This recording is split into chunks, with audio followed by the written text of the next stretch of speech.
नमस्ते सभी को, मैं हूं सृष्टि और आज हम Bhagavad Gita chapter 7 knowledge of the absolute के श्लोक 26 को कवर करने वाले हैं। रोज की तरह पहले मैं संस्कृत में श्लोक को पढ़ूंगी, उसकी इंग्लिश ट्रांसलेशन को देखेंगे और मीनिंग को समझेंगे। तो चलिए शुरू करते हैं। वेदाहं समतिन्तानि वर्तमानानि च अर्जुना भविष्याणि च भूतानि मम तु वेद न कश्चन। O Arjuna, as the Supreme Personality of Godhead, I know everything that has happened in the past, all that is happening in the present, and all things that are yet to come. I also know all living entities, but me no one knows. यहाँ पे जो बोला जा रहा है, भगवान बोल रहे हैं अर्जुन को कि as the personality of Godhead I know everything that has happen in the past. भगवान को सब कुछ पता है क्योंकि वो भगवान है, उनको सब कुछ पता है जो पास्ट में हुआ था, जो कि प्रेजेंट में हो रहा है एंड जो आगे होने वाला है, उनको सब कुछ पता है। I also know all living entities but me no one knows. सबके बारे में उनको पता है, क्या क्या लिविंग एंटिटीज इस वर्ल्ड में है सबके बारे में उनको पता है, लेकिन सबको उनके बारे में नहीं पता है। या बोला जा सकता है कि किसी को भी उनके बारे में, उनके एक्चुअल क्षमताओं के बारे में, या वो क्या है, कितना है, किस तरीके से है, किसी को नहीं पता। सो यहाँ के एक्सप्लेनेशन को देख लेते हैं। Here the question of personality and impersonality is clearly stated. If Krishna, the form of Supreme Personality of Godhead, were Maya, material, as the impersonalists considered him to be, then like the living entity, he would change his body and forget everything about his past life. Anyone with a material body cannot remember his past life, nor can he foretell his future life. Nor can he predict the outcome of his present life. Therefore, he cannot know what is happening in the past, present, and future. Unless one is liberated from material contamination, he cannot know past, present, and future.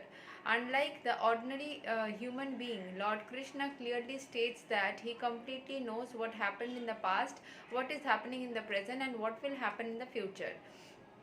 In the 4th chapter, we have seen that Lord Krishna remembers instructing Vivaswan, the sun god, millions of years ago. Krishna knows every living entity because he is situated in every living entity's heart as a super soul. But despite his presence in every living entity as super soul and his presence as a supreme personality of Godhead, the less intelligent, even if able to realize the impersonal Brahman, cannot realize Shri Krishna as a supreme person. Certainly, the transcendental body of Shri Krishna is not perishable. He is just like the sun, the Maya is like a cloud. In the material world, we can see that there is the sun and there are clouds and different stars and planets. The clouds may cover all these in the sky temporarily, but this covering is only apparent to our limited vision. The sun, moon, and stars are not actually covered. Similarly, Maya cannot cover the Supreme Lord. By his eternal potency, he is not manifest to the less intelligent class of men. As it is stated in the 3rd verse of this chapter, out of millions and millions of men, some try to become perfect in the human form of life, and out of thousands and thousands of such perfected men, hardly one can understand what Lord Krishna is. Even if one is perfected by the realization of impersonal Brahman or localized Paramatma, he cannot possibly understand the Supreme Personality of Godhead, Shri Krishna, without being in Krishna consciousness. तो जो Krishna consciousness में है ही नहीं, वो ईश्वर को समझ ही नहीं सकता। उनके हृदय में, मतलब हमारे हृदय में भगवान की एग्जिस्टेंस है, बट उनको समझना तभी पॉसिबल है जब हम सरेंडर करते हैं पूरी तरीके से खुद को ईश्वर के हाथों में।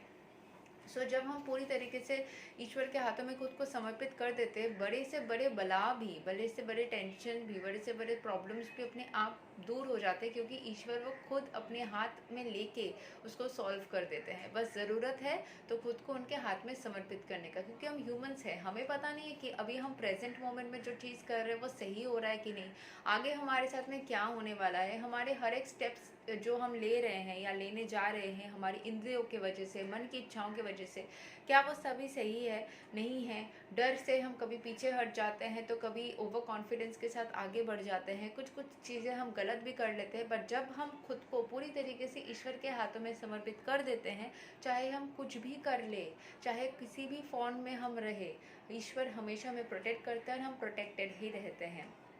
ठीक है। सो सबसे ज़्यादा इम्पॉर्टेंट यहाँ पे यही है कि हम पूरी तरीके से ईश्वर के हाथ में समर्पित खुद को कर दे, क्योंकि उनको पास्ट भी पता है, उनको प्रेजेंट भी पता है, एंड आगे फ्यूचर में क्या हो सकता है उसके बारे में भी उनको पता है। तो खुद को ना मतलब चिंता में डाल के पूरी तरीके से उनके हाथों में डाल दे, बाकी चीज़ें अपने आप होती रहेगी। यही तक था श्लोक नंबर 26 और भगवद गीता चैप्टर 7। अगले वीडियो में हम श्लोक 27 को कवर करेंगे। तब तक के लिए हरे कृष्ण, राधे राधे, जय श्री राम।